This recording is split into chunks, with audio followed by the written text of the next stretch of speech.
What's up, everybody, and welcome back to another episode of Straight No Chaser Cowboys podcast, baby. We're in week 15. Before we get into the content, y'all, let's do some house cleaning. You need y'all to hit that like button. Subscribe if you guys are new for the best cowboy content on this side of the Mississippi. Well, I'm on a different side of Mississippi, but that shit ain't important. But gentlemen, how we feeling? Good. I think we're both west of the Mississippi, sir. Oh, we on the same side of Mississippi. I believe so. Don't quote me on that. No. As I got to thinking, I was like, yeah, we are on the same side of Mississippi, actually. Just a lot more. How you feeling, man? Oh, okay. Yeah, feeling pretty good, man. Despite the cold snap that hit Dallas last night, man, it is colder than the well diggers draws in Alaska. You hear me? It's bad. It's right now the wind chill is about 26, 27 degrees. Yeah, it's pretty cold out here in Cali too. It's a strong mist outside. I live by the mountains, so it's a strong mist outside. It's a cold mist. It's a damn mist. Oh, it's misting. It's misting in LA. You know what that means? You know what that means on all of the news shows? Storm Watch 2025. Hey, now, why you tripping? We had it about a month ago. It was raining like for a week straight. You know, I'm in hog heaven, so I love rain. That shit do not rain out here like that. So, so flew to the elements. Been a little downtrodden, but this is perfect football weather. You guys know what I'm talking about. And shout out real quick, Cliff. Yeah, shout out, man, to the hell of an effort. I see the PVAMU cap on. Yeah. Before we get into it, man, that was a tough one. Look, you know who I was rooting for. You know those familiar ties, man. So sat there and watched it with my School parents. That made you. Yeah. Catch that made us, man. And we watched it with the familial unit, and man, that was tough. But man, what a hell of a run for the PV Panthers. It's tough to see it end like that on such a highly controversial call. Yeah. I didn't think it was that controversial, but nonetheless, shout out to the PV Panthers, shout out to PV Nation, man, because on one hell of a 2025. Yeah, and see, swag, baby. Yeah, and I'm a capstone for the listeners who don't know exactly the parameters. So my school, Prairie View A&M, which been pretty good like in the last few years, but been historically bad in the 90s. We like have a record for like 80 straight losses. So and now we actually have a pretty damn good football team, and we lost in the Celebration Bowl yesterday against South Carolina State. And with our first year coach Tremaine Jackson, and we were up 21-0 at half, and we just choked it 38-36. Tough loss, but listen, man, for a first year coach coming in and the season, bringing our program back to prominence. We won our conference of SWAC first time since 2009. So, and we actually got we almost got the dub yesterday. So, shout out to my Panthers nonetheless. Y'all fought hard. It's just wasn't enough. Just wasn't enough. But all right, so getting to the reason why we all were here. We all are gathered for this day. Let's go ahead and talk about these doggone Dallas football Cowboys, man. So today we got the Minnesota Vikings. And so the topic for today is no room for error. So as we know, if we still have playoff aspirations, then we can't lose it. We can't drop any more games. So this is going to be a not so big, but big one. And we'll get into that in a second, y'all. So I know we had a post-game show, but for the new audience who's just watching this show, we're going to do a little brief recap. And matter of fact, JC, I'm going to kick it to you first, man. Just you don't have to go point by point from the Lions loss, but since we lost where we are now, let's just talk about some of the takeaways of where you see where we are and, from that Lions loss. Well, just a lot of, as, we had touched on a lot of contributing factors to that loss. It's, it almost, brings to mind, how you started the show with the premise of, really no room for error. And it was an error-filled game on offense in terms of the turnovers and the sacks allowed. They still, despite the 2-touchdown deficit or margin in the end, they still hung in pretty good. Again, I know if ifs and buts were bearing nuts on what a party we would have, that kind of shit. But they had some issues with the kick coverage, okay, seemingly a recurring issue. Hopefully they're going to get that fixed. Just the pressure and the turnovers, So that really kind of told the tale of the game. The offense kind of hung in a little bit, and the defense wasn't terrible against the run. But when you lose by a couple of scores, man, there's really not a whole lot else that you can say. Not a good performance. Not really anything good to take from it. Just got to literally, as we say here, hit that reset button, okay, and go in and deal with a totally different set of circumstances with the Minnesota Vikings tonight on Sunday Night Football. Well stated. Well stated. D. Brown, what you got for us, man?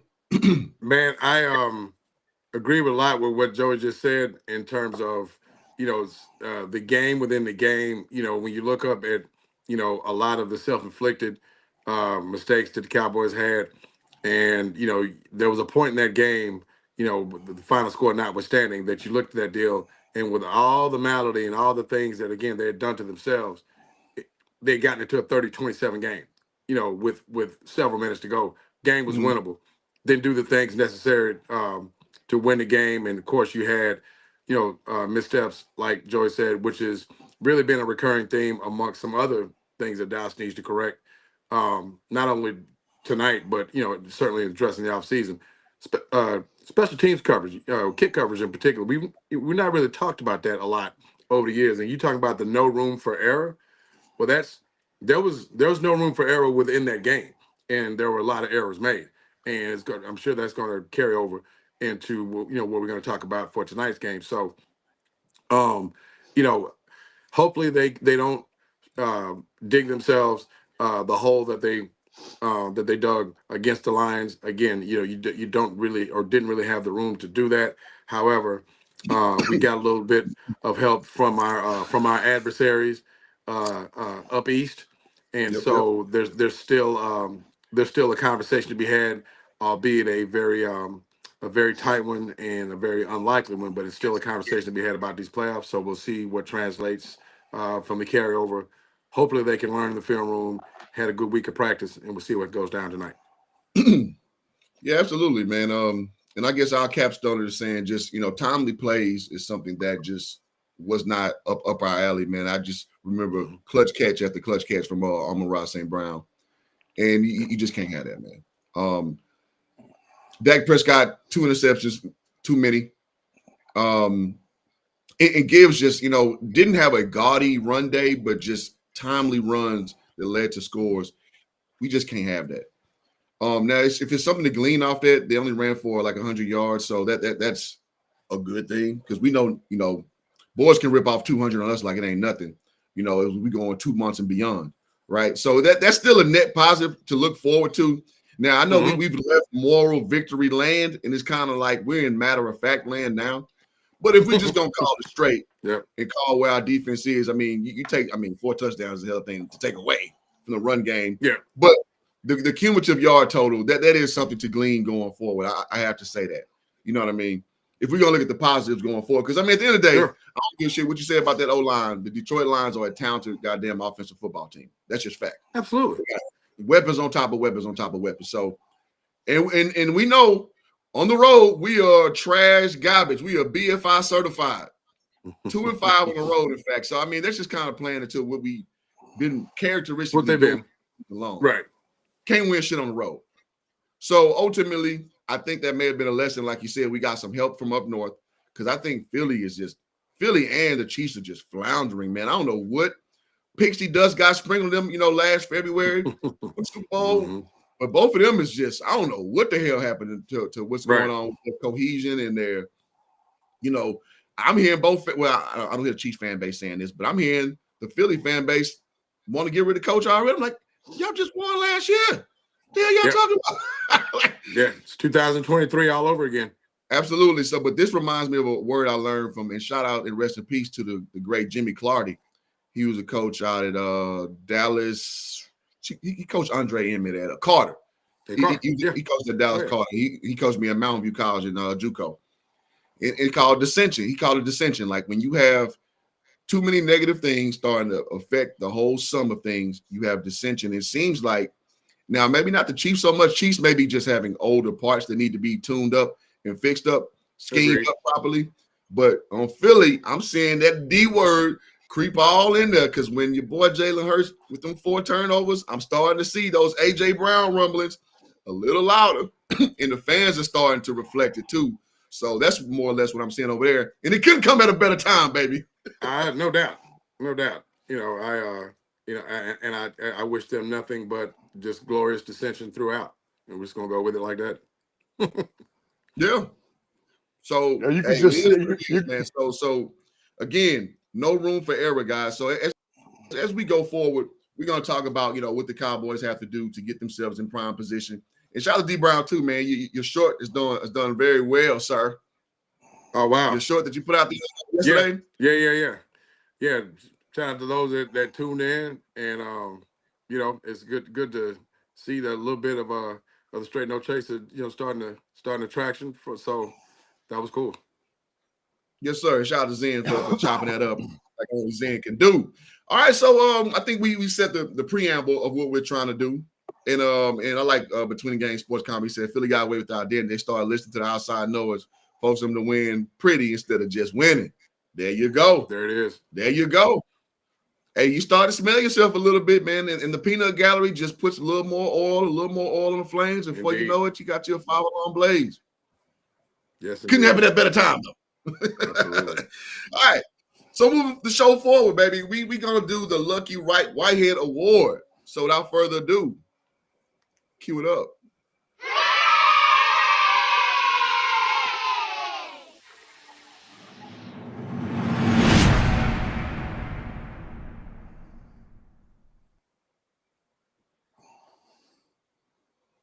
All right, gentlemen. JC, I kick it to you first. Who is your Lucky Whitehead Award winner, sir? Oh man, really, if anybody deserved it, right, it was probably that Detroit Lions kick return team, right? I mean, it was really kind of a weird game in terms of, Dallas kind of got on their heels early, and so the game really didn't have flow for them, and they were kind of just dead ass out there passing. I'm gonna give it to Spawn Ford for mushing homeboy in the back of the head on the kickoff.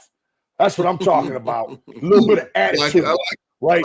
Those bastards up there in Detroit took our lunch money last year. I was very pleased to see Spawn Ford punch homeboy in the back of the dome. That's what I'm talking about. He's 6'7", 275, so what are you going to do about it? Nothing. I also like to see the Man of Steel, Terrence Steele, just blast your boy Hutchinson.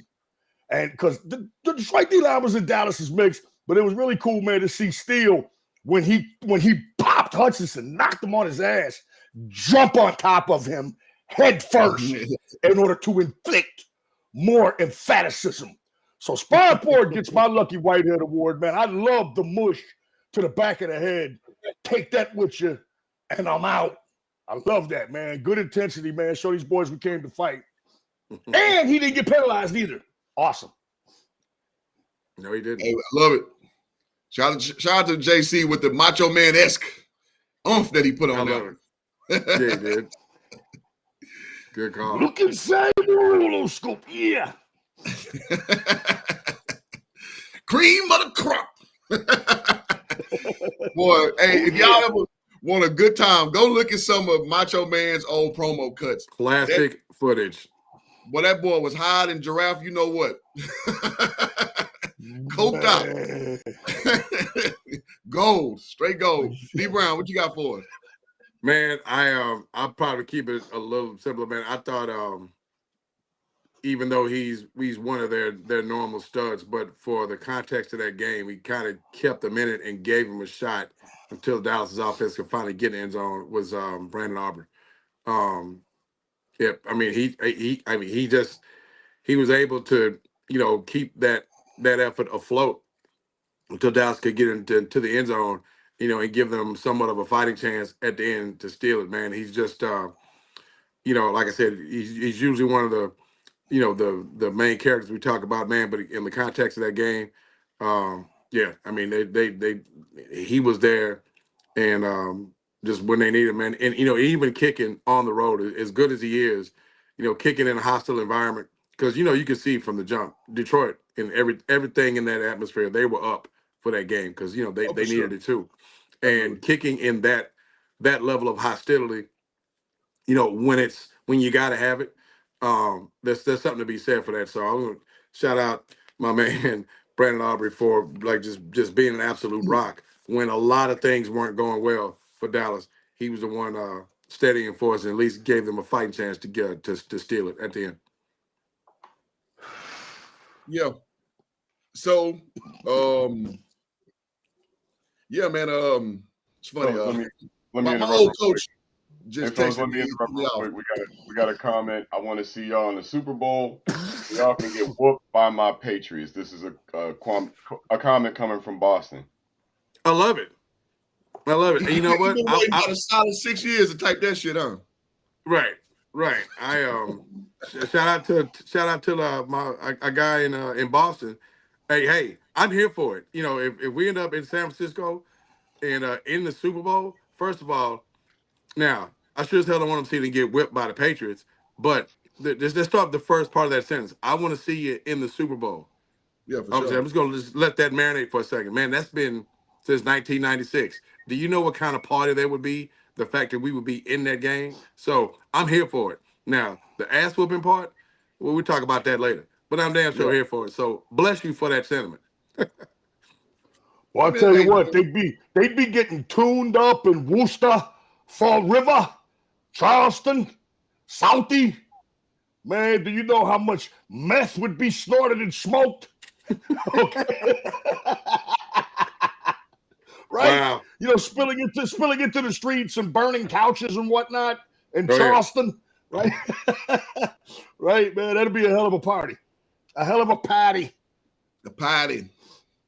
Now, hey, man, shout out to Patriot fans coming back out of hiatus, man. Yeah, It's been a long 6 years for y'all, man. I appreciate y'all really coming. Has. The so-called American team that nobody been talking about the last 6 years. Hey, what the hell do I know, goddammit? What the hell do I know? This should have happened in 2016, man. They should have beat Green Bay's sorry ass and then beat Atlanta's whole ass and played the Patriots then. Yeah. That's when that shit should have went down. Yeah. A lot of things should have happened with our team. But, we are the masters of disappointment, man. So, but hopefully in the near future, we can rectify that. And to round the segment out, I'm going to go with my boy James Houston, man. Another sack, lead the team in sacks against his old mates. So I know that meant a lot to him. So proven to be a great free agent signing. Again, leading in 5.5 sacks, I believe. Jadeveon Clowney behind him at 4. So again, not a lot of edge rush talent. However, for a young guy out there giving us that, that burst from the outside. So I'm just gonna give him his lucky on that one. I know it felt good to get one against your old team that pretty 100%. Much threw you a piece of garbage. So I'm gonna get that to that's James Houston. That's how they regard him over there in Frisco. So, I love it. All right, that concludes our lucky whitehead for the week. Will says, I never went to hiatus. I'm talking about the Patriots fans in general. Y'all used to be like, we're the America's team. And then ESPN talked about y'all as such. But no, it was Tom Brady the whole time. It was Tom Brady. All right, moving forward. Are the playoffs possible? So, and I think y'all led in just right. We had a lot of stumbles going.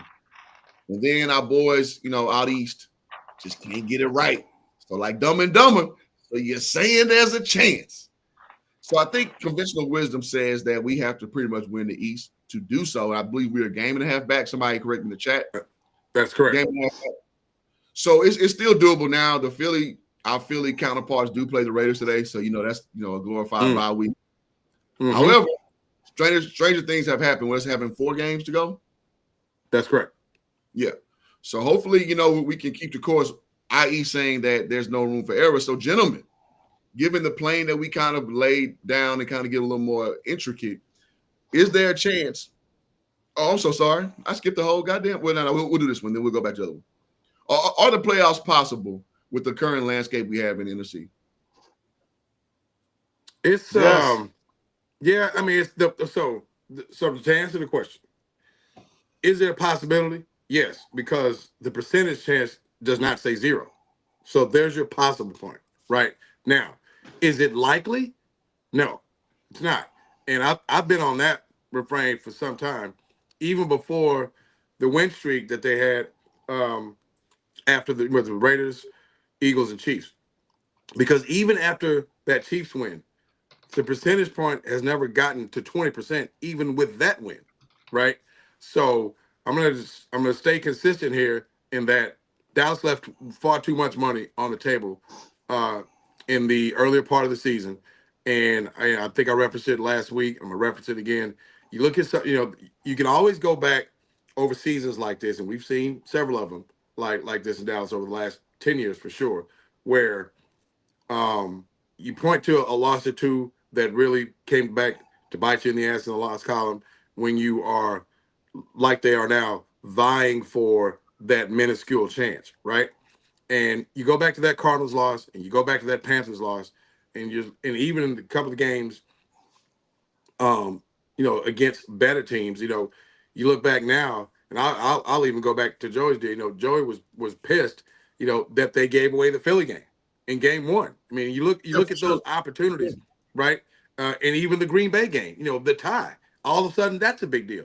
That was a winnable game, right? So there's just too much money, left on the table against some of the better teams that are your NFC, bunkmates, as well as some of the lower tier teams. Again, like I referenced, the Cardinals have played, I think, 8 games without Kyler Murray. They've gone 1-7. The one they beat was the Dallas Cowboys. Can't let that happen. So now you find yourself not controlling your destiny, which is a position you never want to be in when you're talking about a very minuscule chance in the first place. Like, Absolutely. you got a small chance and you don't even have the capacity to control your destiny. You have to have other things happen for you, i.e. Philly continuing to melt down. But I'll land it here. When you look at the schedule for both teams in terms of, Dallas is going to have to win the East. They're not going to do anything as far as the wild card is concerned. They're going to have to win the division, which means they're going to have Philly's help. You look at Philly's schedule starting today with the visiting Raiders in Philly, and you look at Dallas's schedule. Dallas is going to have, I think they finished the season with NFC East games with the Giants and the Commanders.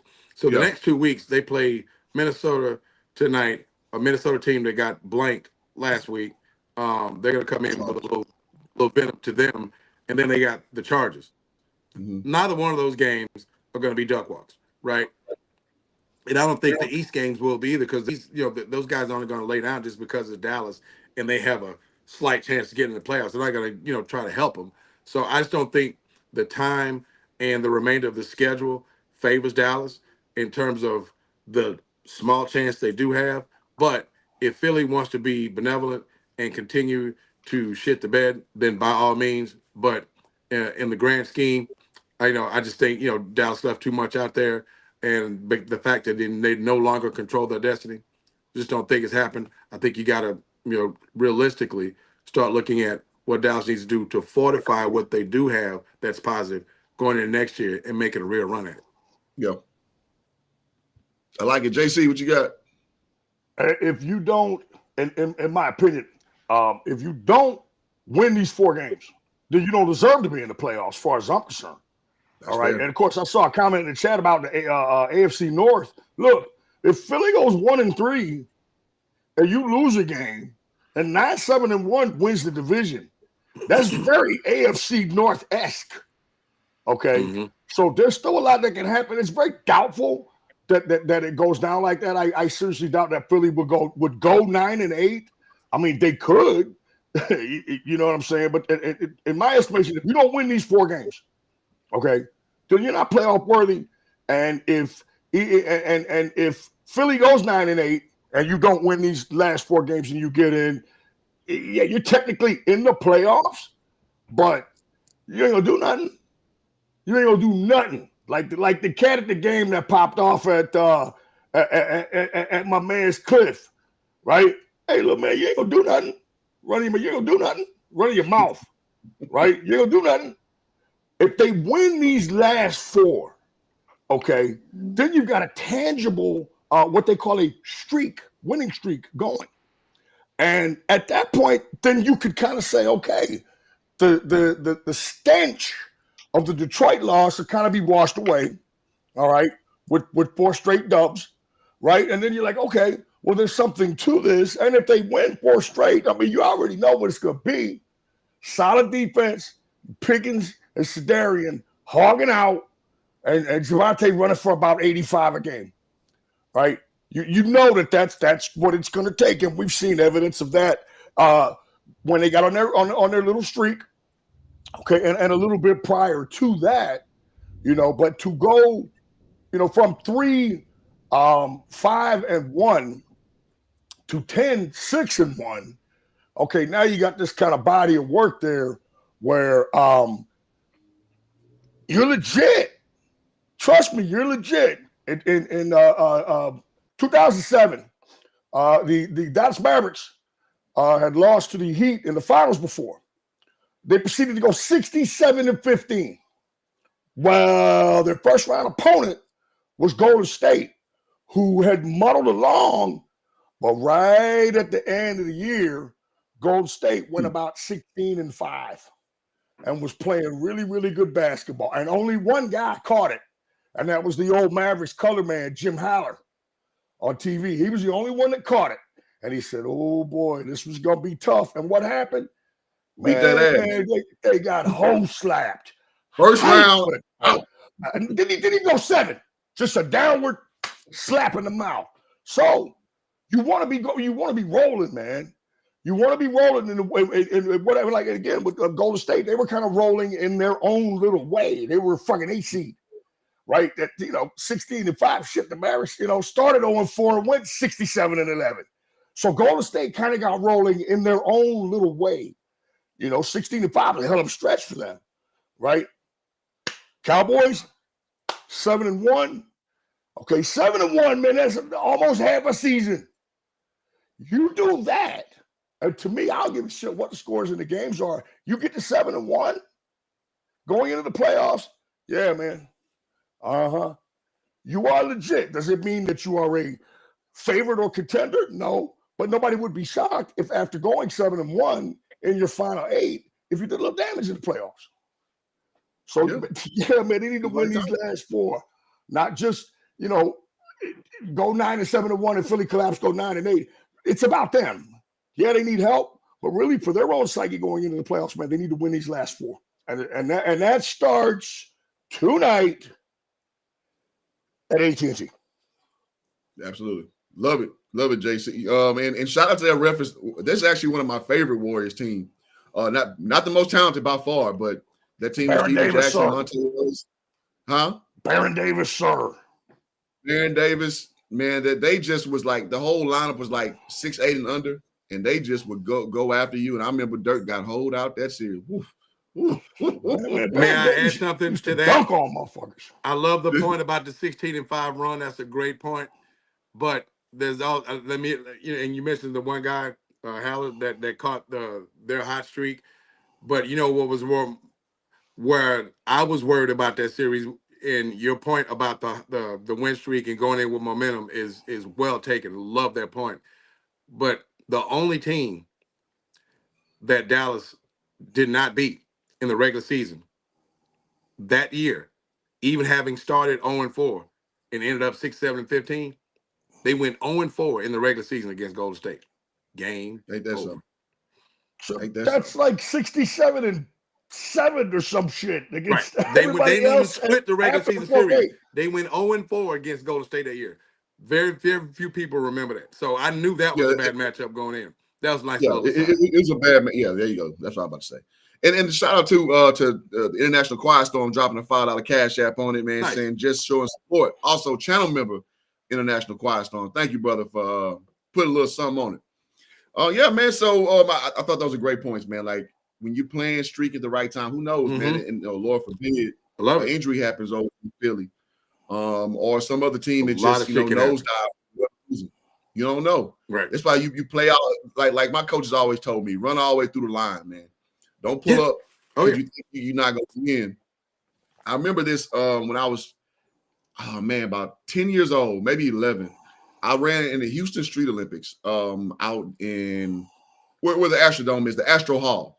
Mhm. So basically, the best athletes, of certain age groups were out there. My dad worked for the city of Houston, so he used to do this thing where he would, I was extremely introverted, so he would take me to these events that were, produced by the city of Houston. He just dropped me there, and I got to figure out how to make friends and all this shit. So I'm just super nervous, but I'm super athletic. But long story short, I remember running the 100. I was like 11, 12 years old. And I remember the coach, the track coach, like, just run all the way through the line. Don't worry about who's in front of you on side of you.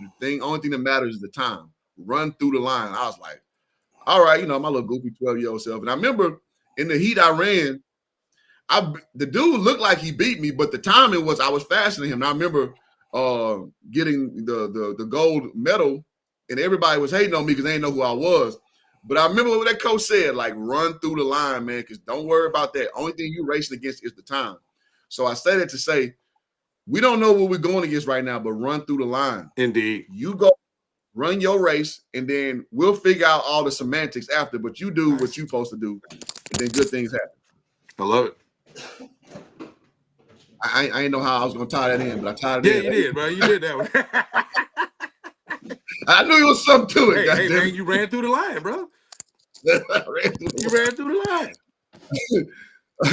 Shout out to Quiet Storm says you welcome. Minnesota is very beatable. JJ McCarthy's trash. Yeah, I mean, we'll get to that with the preview. I don't want to spoil that, but I'm gonna just say this is a very winnable game. Let me say that. All right, so as we move forward, let's talk about the defense, man. And we kind of led in with that, giving up just slightly over 100 yards, which is not horrible, but I believe 4 touchdowns on the ground. That's not great. We let Autumn-Rod St. Brown have his way with big play catches. And we hear that Trevon Diggs should be back today. Is that correct? No, sir. He's not playing. Not playing. And there is a very ill wind blowing there. Look for that short. Yes. Really? Maybe later today. And that's Baby who down? No, I said Trevon Diggs is out. And there's a very ill wind blowing in that conversation. I said the teeth. Okay. You kind of borging out a little bit. Okay. All right. I mean, fair enough. Okay. Trade rumors. Yeah. I mean, listen, I love Trevon, what he did for us, but I will shed not a tear if we let that boy sit him on to the upper room to another organization. Just saying. Okay. So with that being said, with us kind of giving up way too many, opportunistic situations against the Lions and way too many points, can we recover from this defensively and right the ship with our new look offense with Overshown, with Quinnen Williams and what have you? Gentlemen, your take on, can our defense recover? Yes, I believe they can. Based on the fact that we saw the turnovers led to 14 of the points. Okay. Detroit was consistently starting at their own 43 midfield. They had a 21-yard punt return. And so, bare minimum, that led to another 7. So that's 21 points that, the defense was put in a terrible spot on. Okay. But yet still, they allowed 23 points free and clear. And hey, you can go back and forth again, in terms of numbers. The defensive performance wasn't as bad, okay, as I think it looked outwardly with anytime, 44, as Cliff says, 40 burger. Anytime it goes down like that, that's a bad deal. But they only surrendered 20 first downs. Okay. The Lions ran for $109. It was a good ass 109 though. Right? Like they made it count. Like there's 109s where nothing happens, then there's 109s where you get 4 fucking touchdowns. That's with 4 touchdowns, that's a good ass 109, homie. That worked out really well for. And again, man, just echo Cliff and Darren's point, man. Whenever they needed something clutch, the Sun God came through. Amon Ra, man, he came through, man. Like Sun God, I love like it. every single time that it was third down. Boom. Oh, this is fucking Amon-Ra St. Brown. You know what I'm saying? Gain of 13. And they gave us on that damn injury report, man. Oh, it's we're not sure how long it'll be, 3-4 weeks. Man, this motherfucker out there sprinting and running hurdles and shit in the warm-ups. And kills them on third down. By some good ass players. They got beat. Okay, defensively. It wasn't as horrible as it sounded or looked by the score. But they got Gibbs, Montgomery, Amon-Ra. They beat that ass. Yep. And that's kind of like why I wanted to lament on this. Like, to your point, Jared Goff threw for 300, but it wasn't like a gaudy 300 per se. They ran for $109, but it wasn't like a 200-yard, but it just felt like every time we needed something to happen, they had little to no resistance. And that's kind of what I want the segment to attack, because we know that that's playoff football. Mm-hmm. Can you make those stops? So if we're talking all this playoff shit, can we meet the goal? And can our defense get to that level? So I guess I probably should have rewarded that way. But it just felt like every time, with this new addition, trying to make a big stop. Boom, Amon-Ra. Move the chains. Closing down the distance. Boom, Gibbs. Boom, boom, boom. Touchdown. Mm-hmm. So it's like we just can't give those things up, man. We just can't. D. Brown, what you got? Man, so the defense was put in a lot of bad spots from the field position, especially in the coverage pieces. I mean, you can't give guys that are talented like that, what Detroit has with Gibbs and St. Brown, short fields. So there was that. They were putting a lot of, they being the defense, Dallas defense, in a lot of compromised positions. That said, we talked about it in our preview previous week, because we didn't know St. Brown obviously was going to be there until game time. Right. When I saw him in warm up and he was running out there, I'm like, this is going to be a problem, because the bottom line is he is one of the finest receivers in football, bar none. Let's be clear on that. But even in the preview, before we knew St. Brown was going to play, but they do still have Jahmyr Gibbs, and they utilized Jahmyr Gibbs. And what I wanted to point out as it relates to this part of the discussion was how well Big Dan utilized the mismatches to one of the weaknesses of Dallas's defensive effort, and that was getting Jahmyr Gibbs in space in the short passing game against Dallas's linebackers or lack thereof. And they absolutely destroyed them in that deal. And that's how I knew that Big Dan had scouted this thing. And I knew kind of going in and said, unless Detroit gives Dallas a gift in the way of that it was going to be problematic for them all night, because there was little Dallas could do to offset that matchup, right? Getting Gibbs out in space. And I know you remember, like, you guys, you like spot on with every time Dallas would need that play to get off the field, Detroit would seemingly always have the answer. And I remember one in particular where Jahmyr Gibbs got it out kind of in the left flat, and he's in space, and he's got about maybe 1.5 yards to the boundary, and he makes a move, and I think that dude's jock is still on that boundary. I can't remember who it was that was out there, but it's just like complete mismatch all game long with you putting Gibbs, not just turning around and handing it to him, because he can give you the business that way, but the game plan to have him in space in the short passing game, which basically extended handoffs, and then let him exploit the mismatch, because the guy in front of him, Jahmyr Gibbs, that is, doesn't count in space. Like, you can forget about that dude. You gotta worry about the dudes behind him. So I just thought it was a pretty very nicely planned offensive effort from Detroit, who has some guys that are among the best at the position in St. Brown and Jahmyr Gibbs, and Detroit utilized those two guys really well and exploited some weaknesses there in Dallas's front, and even in the secondary. And to land it here, you touched on something there with your take just a minute ago, Cliff. Even if Dallas, that is, gets to the playoffs somehow, what is it that they can sustain defensively I think we're pretty good and comfortable with what that can happen on the offensive side of the ball. But I think the Detroit game, because you're going to be playing these level of teams, right, kind of gave you a window or a picture of what you would probably expect to see should they find themselves in the playoffs. Because you're going to find teams that can run it. You're going to find teams that are going to have some talent on the outside. And Dallas still has very clear and evident exploitable matchups or matchup deficiencies. And I think that was kind of a microcosm in that Detroit game, which gives you pause, even if they do make the playoffs. Hey, real quick, just to put a bow on it, It's what DB has been talking about for a couple of years, linebackers. How did Detroit's linebackers play in that game? They were damn good. Detroit's linebackers were damn 100%. good. Yeah. Running around, making plays. My boy, out of the zone, Italian-American. Those guys make plays. Their linebackers are good, and you nailed it, DB. Big Dan said, man, these guys' linebackers are awful. 100%. And they proceeded to go to work on them. Yep. And the flip side of that was Detroit's linebackers were very good to excellent. Yep. Moral of this story, Dallas, go get some linebackers. Back to you. There you go. Yes.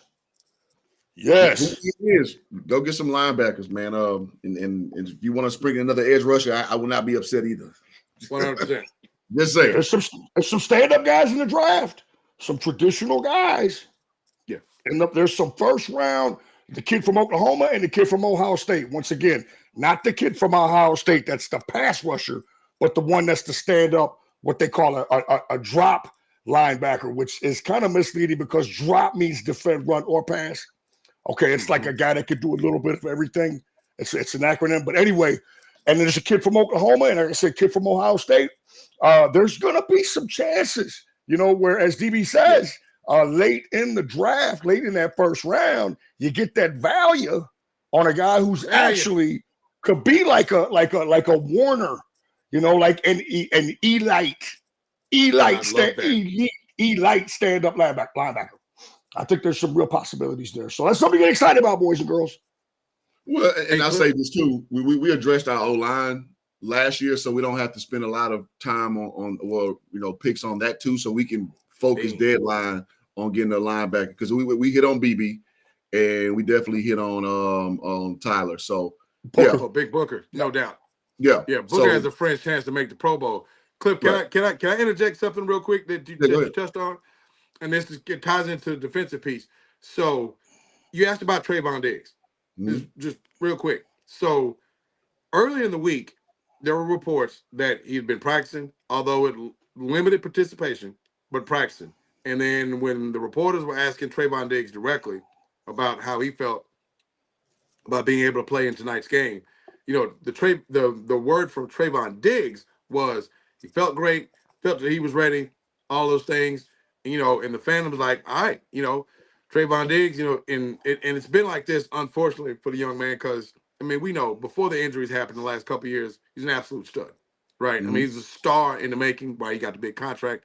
Injuries have, set him back, and he really didn't look right because, one of Diggs' strengths and his ability to turn and run, especially when the ball's in the air and recover. He got elite skills before the injury happened there. Well, we saw on film before this year's, situationship, that he just still didn't look right from the pretty serious surgery he had in the offseason. That said. So later in the week, actually as recently as yesterday, or maybe even Friday, that he would not play, right?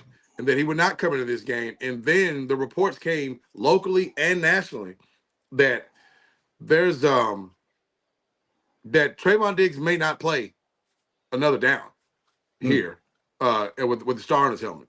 I think the residual, and we're on record with this on this show, I think the residual from the offseason with him having not rehabbed, because he did have a really significant surgical procedure on his knee, and he did not train here in rehab.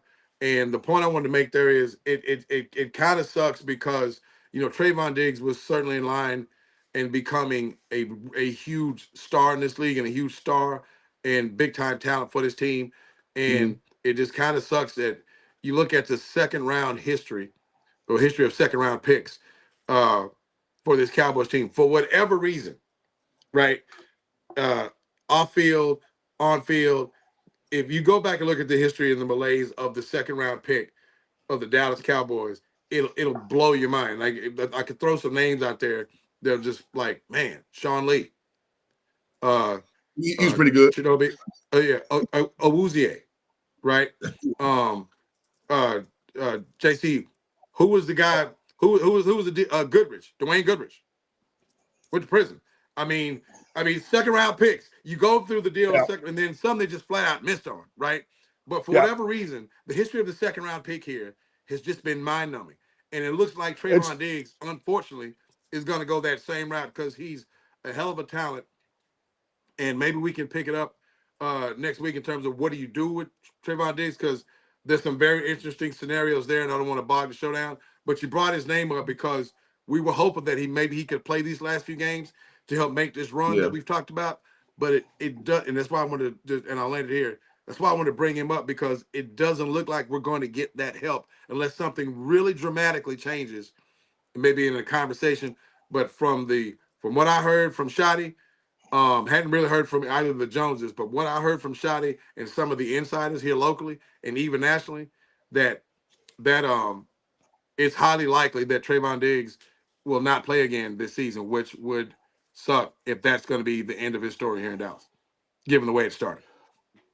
And just to put a bow on that real quick, I don't know for certain. Some research is probably would be warranted on this. I don't know if there's some sort of issue as to whereas if he comes back from an injury and then gets hurt again after coming back from the injury, that there's some sort of not even cap implications, but monetary implications going forward as to, part of his contract down the line. So it's money and it's cap. And that, again, if you say you want to win at all costs, okay, the gambler, that's all the Netflix, the gambler, why don't you fucking gamble that a dude who picked off 11 passes for you one year might still have something fucking left, okay? Because it was all of that whole thing changed when him and Micah got here. That's when this shit got real. That's when this new incarnation got real. All right, and you don't even want to see? Man, I'm talking about going sorcerer. You ain't got no love for Diggs. You ain't got no love for 11 picks. You don't even want to try. Get the motherfucker out of here. Just fucking try it. If he sucks, bench him. Then he's going to get hurt walking on the goddamn field. Try it. You're trying to make a run. Anyway, my bad. Back to the distinguished members of the panel. That was the crash out portion of the show, ladies and gentlemen. JC with the heat. We should start doing a standing bet when JC go crash out during the show. The winner get a $5 cash. Only on this show do you get gold like that. I like it. Well, no, man. So listen, man. I love JC's passion on that, and I do want to see him play this year. I do too. Where my boat, I think all three of us do. Yeah, where my boat leaves the ship is next year. I'm like, hey man, if we got to cut bait, because we are notorious for keeping talent too long. And if it's time to get rid of his ass on the top end, when we can get some value back for him, then that's just what it is. Because let's dig into that next week, man. I'll have some heat for you on that as it relates to possibly trading him and or the different scenarios, financial scenarios with the cuts. Let's tease that for next week. We'll dig into that Trayvon Diggs. Yeah, for sure. Because at the end of the day, what's proven is that we, even by like committee, we still can be a respectable football team without him out there. I think that this year has proven that. So thus going forward, more of a game plan without him and shoring up the talent without him, I think it's kind of showing we don't necessarily need him unless, like JC said, we roll him out this year, he prove he's still who he is, then that's a different thing. But if we must go forward, I'm not as sad as I would have been like 5-6 weeks ago. Correct. Let me put it that way. Correct. Yeah, that's just what it is. All right, so let's go ahead and drop that trivia question. Those who've been hanging around, you got a chance to get $5 in your pocket. Shout out to Third World Colombian for winning the last trivia question. He $5 richer. So you got a chance to do the same thing. Zen, go ahead and drop that Cowboys trivia question before we do our recap. Well, our predictions, brother. I'm on it. Just need a second here. Take your time. Take your time. All right. Here we go. What team dashed the Cowboys' hopes for a third straight NFL championship game appearance by defeating them in the 1979 playoffs? That's a tough one. Oh, I love this. That's before I was born. We got 30 seconds beginning now. Google's your friend. Just know your OG was sick. I was tearing up. I had my little Cowboys I didn't go to jacket school on. the next day. I was tearing up. Just I was trying not to born. fight back the tears, man. It was 3 years before I was to see. 10 seconds, How many- chat. 4 years. To win before I was 20. to see. And they did the same shit that they had been doing, man. They got on a run at the end of the year. Okay, here we go. And up out of there. Time. That's time. Let's check the chat. We do not Chad, have anybody? Any guesses? any responses, but the correct answer is the Los Angeles Rams. Rams. Out there in that Won it Los in Dallas, Angeles. 21-19. This was the last game of Cowboy quarterback Roger Staubach. Staubach. Yep. That was the end of his Billy career. Waddy, 50-yard touchdown that was almost tipped by Dallas linebacker. I want to say Guy Brown, maybe, or Was Anthony Guy Brown, Dickerson. number 59. Yeah, and he catch at 50, and that was the ball game. Real quick, Joey, for the Billy this right effing here, Waddy. this right here is the AARP segment of the show. Absolutely. Yep, As Cliff blinks into the light, Joe, you remember who the quarterback was for the Rams? Vince Ferragamo, Vince sir. Ferragamo. Yes, sir. Vince Ferragamo. Absolutely. Yeah, that's beyond my Yep. expertise. Yeah. Yeah, it was, mind you, this is, so you're talking 77, 78. So if there's the third straight. So that's, they beat Denver, lost to the Steelers, right? Those are two, now it's the NFC Championship game, 2 successive Super Bowl appearances. And then they lose to them. Bro, I did not go to school that Monday. I was sick. Went in my room, shut the door, did not come out till Tuesday afternoon. That's a true story. Hey, fellas. That was the year that Ed Jones left football at the age of 28 to pursue a heavyweight boxing career. So, probably the best strong side defensive end in the NFL. You didn't have him in 79. He was pursuing a boxing career. He came back in 80, but that's, hey man, that was a big loss, dude. Not having Ed Jones for that, but yeah. Hey, fellas. AARP segment, yes sir. Bonus trivia question for the chat. Which Cowboys quarterbacks shared the same number? I will kick up $10 to anyone who answers that chat in 30 seconds beginning now. Man, you get a bonus, y'all. I love It's it. Cowboy quarterback. This is number. awesome. Look at my man Zen producing on the fly. You know it. I love it. 20 seconds. Let's get the music. I'm gonna guess. Shout out to 20 Game Sports. He said he coaches school of Starbucks granddaughters in AAU. His family. No. And time. Once again, we have no winners. The answer, Man. Quincy Carter. Was it Quincy Carter and Don Meredith? Yep. 17. Both Yep. both There you were go. 17. I love it, man. That's good stuff, Zen. I can dig it. That's Like a good it. one. That was a damn good one. Back to you, gang. Ugly ass number 17. That's an ugly ass number, man. Kind of an awkward number for a quarterback, right? Yeah, that's ugly ass It's like you numbers. almost can't take him seriously. Man, they rolling 17 out there under center. Boy, it's like you on B team, boy. Shit. Oh man, Yes, the I don't want ill-fated B 17. team. Yes, sir. Y'all ain't got no number ones, no tens.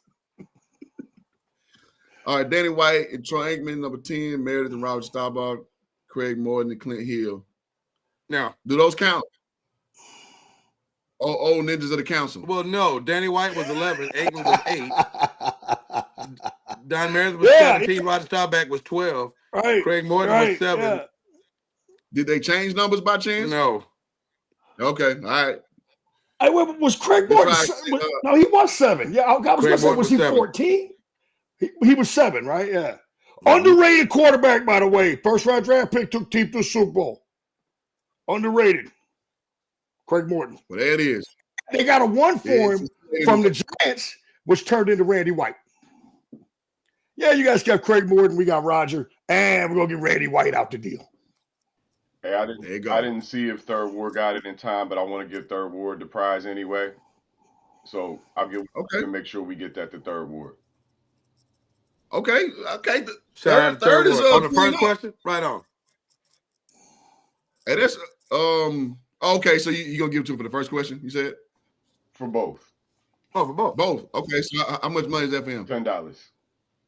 All right. So third one last week. So that's $15 in 2 weeks. Hey man, we over here blessing up. So Zen, I'll send you Third's information. He did IG me his Cash App, so I'll send it to you. So congrats to Third Ward with $15 in 2 weeks off the Straight No Chaser Cowboys podcast. Well, we put money in your pocket for the holidays. So hey, we at least deserve a life back. Just saying. So go back at least. That's the least you can do. 100%. You know what I'm saying? All right. So as we land the plane for the show, the reason why we are all here is the predictions against the Minnesota Skull Vikings. So as we see right now, guys, again, no room for error as the show depicts. We go face the Vikings at home, 5-8, who is dead last in the NFC North. A very beatable team, but to be noted, they did beat the Lions a few weeks ago, or about a month and a half ago, 27-24. So, I mean, they have some fight in them. They did beat the Bears, but that was week 1. You know, do what you will with that information. So, at the end of the day, they're still a football team. I know that was under Carson Wentz.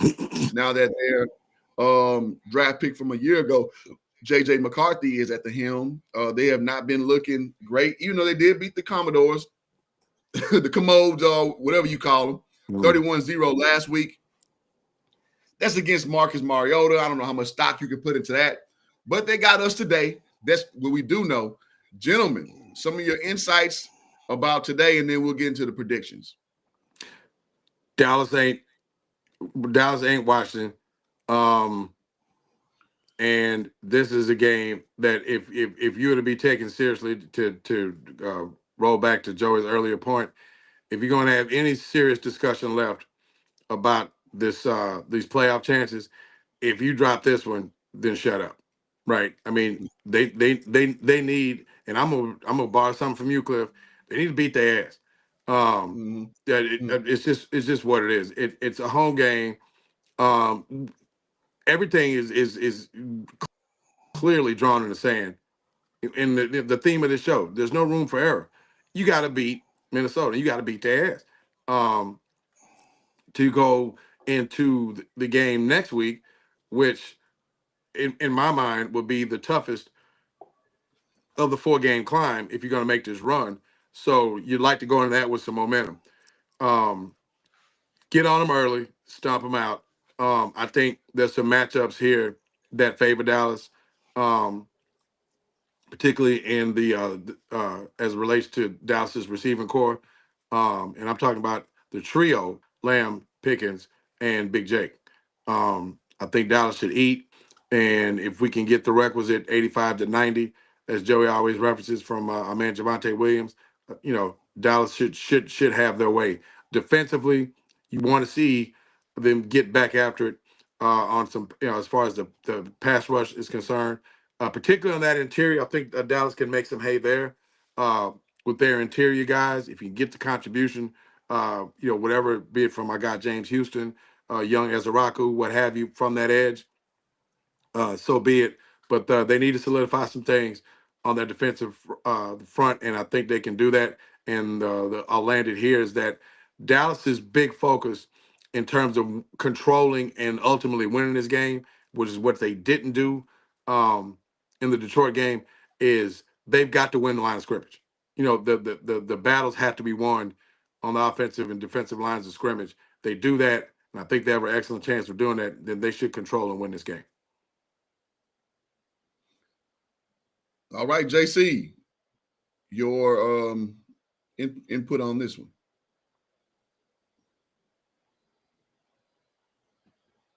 Maybe on mute if you're trying to talk. He looks frozen. I think he's frozen up, Cliff. Okay, and let me retract that. Actually, they won last week with Jay Daniels and Marcus Mariota playing. So they did. I mean, I know Jay Daniels is not himself right now because he went back out in that game too. Huh? He left the game again into that same elbow. Yeah, that's what I'm saying. With split time. Yeah. So you, again, glean what you will from that. You know, you definitely probably didn't see the best of what they have to offer. But JJ did throw for 3 touchdowns, no interceptions, for 163 yards. Is crazy. Wow. That's crazy. That is crazy. Yeah. So I mean, listen, man. By the numbers, they still got Aaron Jones. I know he's past his prime, but you know he's still an NFL football player. JJ still learned the ropes, learn how to be a real NFL quarterback. Now I will say 16-23. That's pretty efficient. So they're keeping everything in front of them. They're not challenging a lot upfield. Mm-hmm. To be expected from a young quarterback, not necessarily known to be a gunner per se, a little more on the athletic side. So I mean, listen, man. The Commanders are a floundering team, so I don't think we'll produce anything close to them. And if you go back a week, they played against Seattle and got the brakes blown off of them. They didn't score a single point. Then the week before that, they played the Packers, got the brakes blown off of them. Played the Bears down to 19-17. So, you know, that's more of a division rival. So you know how that goes. Things change with that. But ultimately speaking, this should not be a game that we have to really worry anything about. Get pressure on that young quarterback, which I think we will, kind of lamenting what you were just saying. I expect to be in his face early and often. This team does not make big plays. So that's kind of the thing that's been kind of killing us. I don't think they can dink and dunk their way to beating us. I think we're way more solid than that.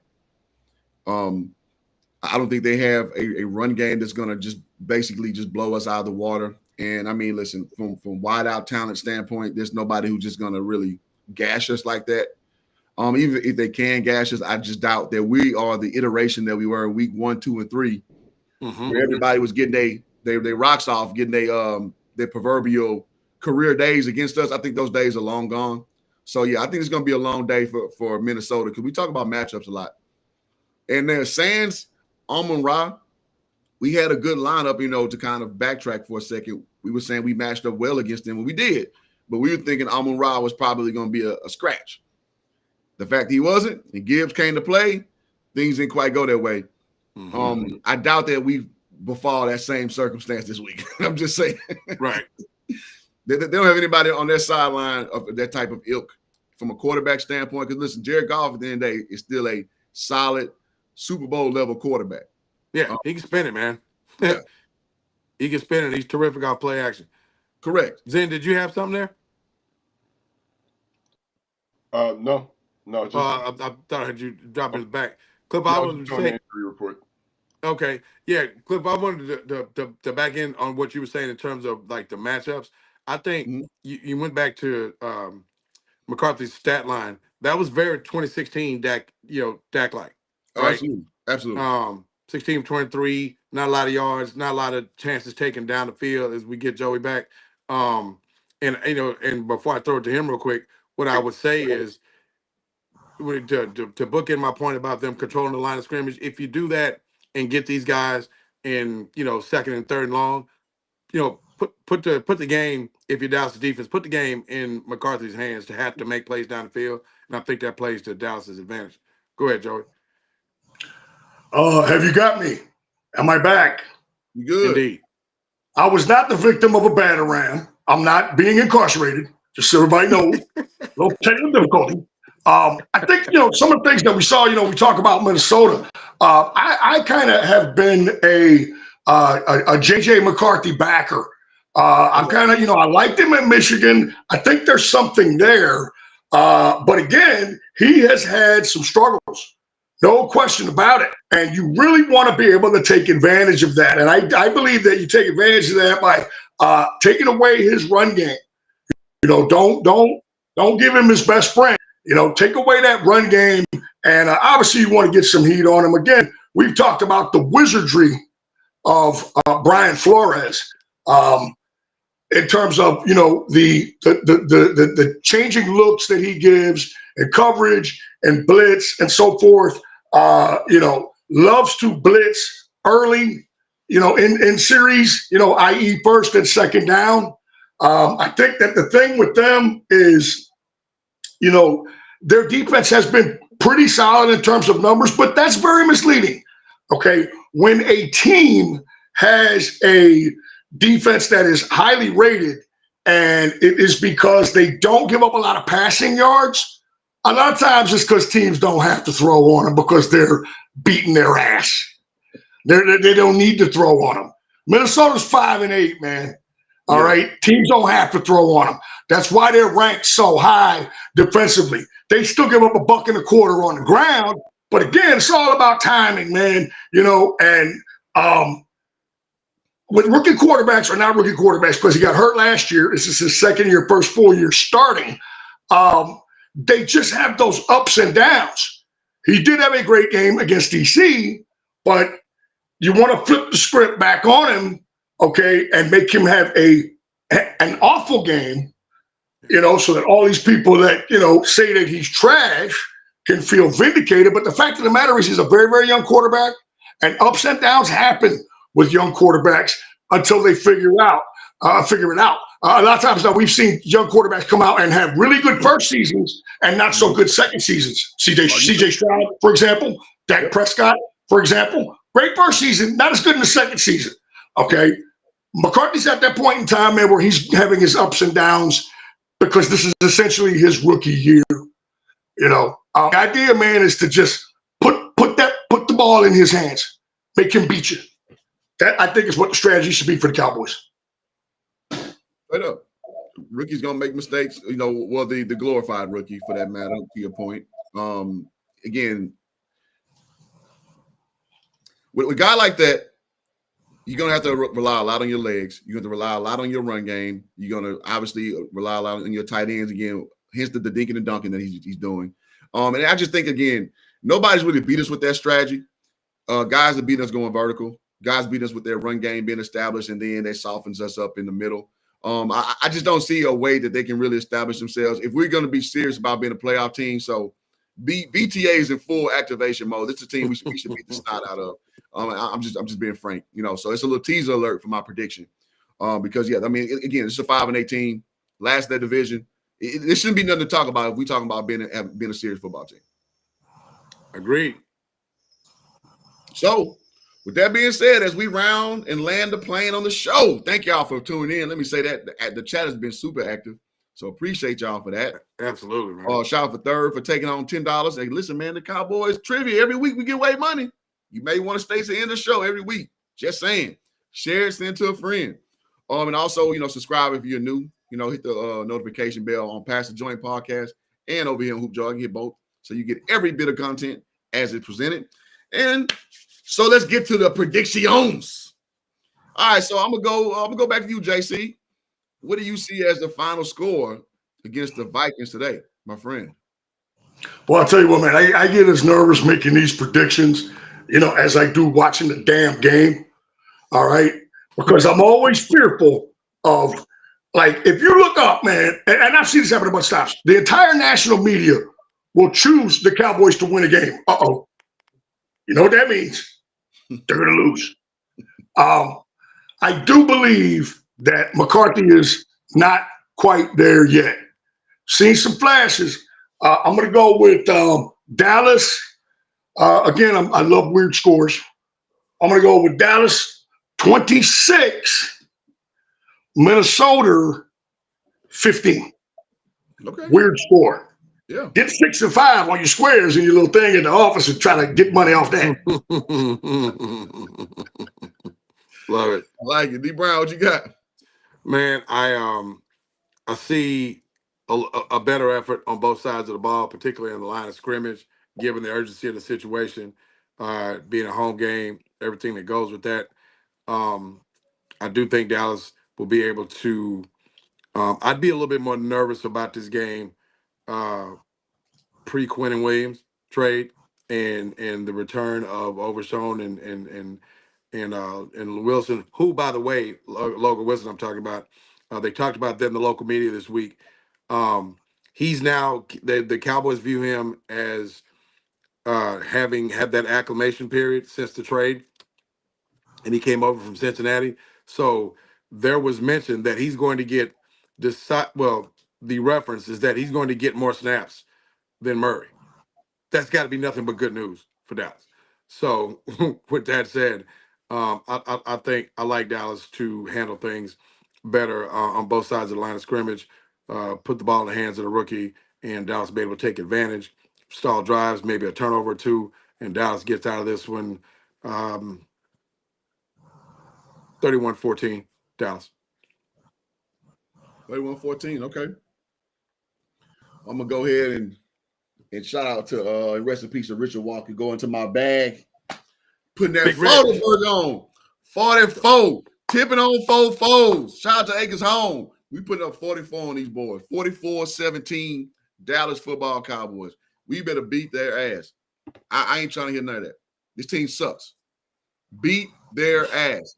Last week, they just lost before they lost 26-0 to the freaking Seahawks. They beat the Commanders. That ain't saying much. Beat they ass. The Lions gave us 44. We want to return the favor. 44-17. Dallas football Cowboys. I'm here for it. Belt to ass, beat their ass, whatever you want to say the acronym is. That's what we do. That's how I'm feeling. I love it. I love Walk Cliff up beat on the the spur. Yeah. I've always loved the emphatic we should beat their ass prediction from Cliff. Yeah. We see it 2 or 3 times a year. I love it. Yeah. It's a staple on the show. I mean, because again, if we'd be taking serious a team, we supposed to be peaking at the right time. We talked about all this build up to this moment here. This is not a good football team. This should be a team that we should beat their ass. And it may not come that way, but we are playing at home. Listen, Dak shines bright at home. We know that. We know why. If you've been to a Cowboys game, you know why. It's an advantage playing in AT&T Stadium. So with all those things considering, third got 33-23. 33-23. Low score. Okay. Listen, man, if we win like that, I'm gonna be concerned because we got the Chargers next week. So I'm gonna just No say doubt. that. Yeah. I'm gonna be a little concerned. Yeah. All right, good show. Love it. Appreciate everybody. You got D Brown for the audience. One more time. Any parting words you got for the audience? Hey man, it's Dallas, so it's gonna be entertaining. It's probably gonna be dramatic. It wouldn't be the Cowboys any other way. So, come along for the ride and enjoy what these, dramatic, entertaining Dallas Cowboys will do or may not do. But all in all, would love to see them do their thing, make this thing interesting all the way to the end. But it starts with today, tonight. Go Cowboys. There it is, man. Go Cowboys, man. This is, again, name of the show today is No Room for Error, and we really mean that. Today is the game. Listen, we talk about banking wins. We didn't do that on some of these early opportunities against the Cardinals, against the, I would say, first-time Eagles, against the – what's another game we dropped there? Panthers, Cardinals. Panthers, the Bears. I don't care. I know the Bears is a hot team, but still, that was a winnable game. So we didn't bank those games. So now it's winning time for real. So I'm just saying. So go Cowboys. Straight no chaser. It's been a great addition as usual. And we catch y'all on the next one. Peace.